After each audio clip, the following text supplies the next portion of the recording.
Paix et grâce à tous, ici le pasteur Johnny Faveur. Dans Genèse chapitre 29 verset 25, on nous montre une histoire. L'histoire de Jacob qui arrive chez Laban, son oncle, et là, il devrait trouver une femme.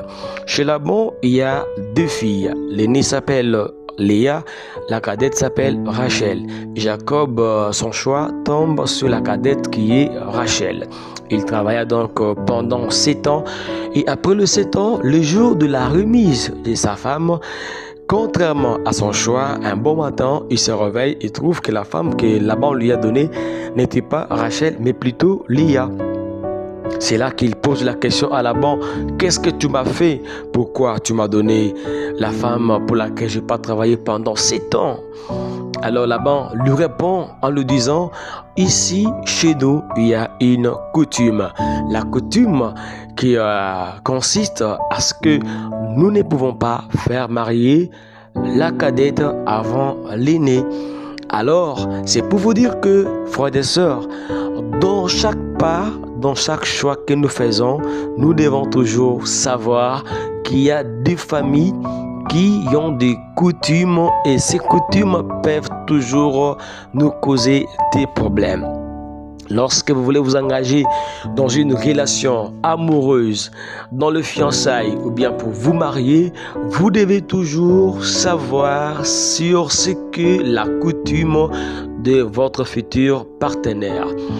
Beaucoup de garçons, beaucoup de filles tombent dans ces pièges parce que nous sommes aveuglés par l'amour. Écoutez, dans le domaine du mariage, seul l'amour ne suffit pas.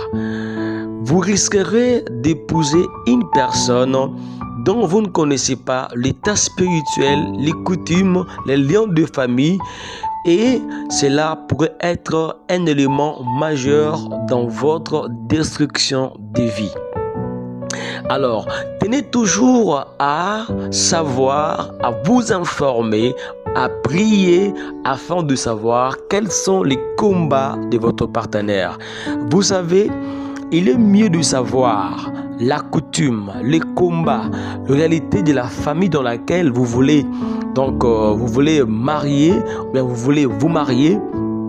Parce que connaissant au monde de réalité, il y a les chances et les possibilités de combattre aux côtés de votre futur conjoint ou future conjointe.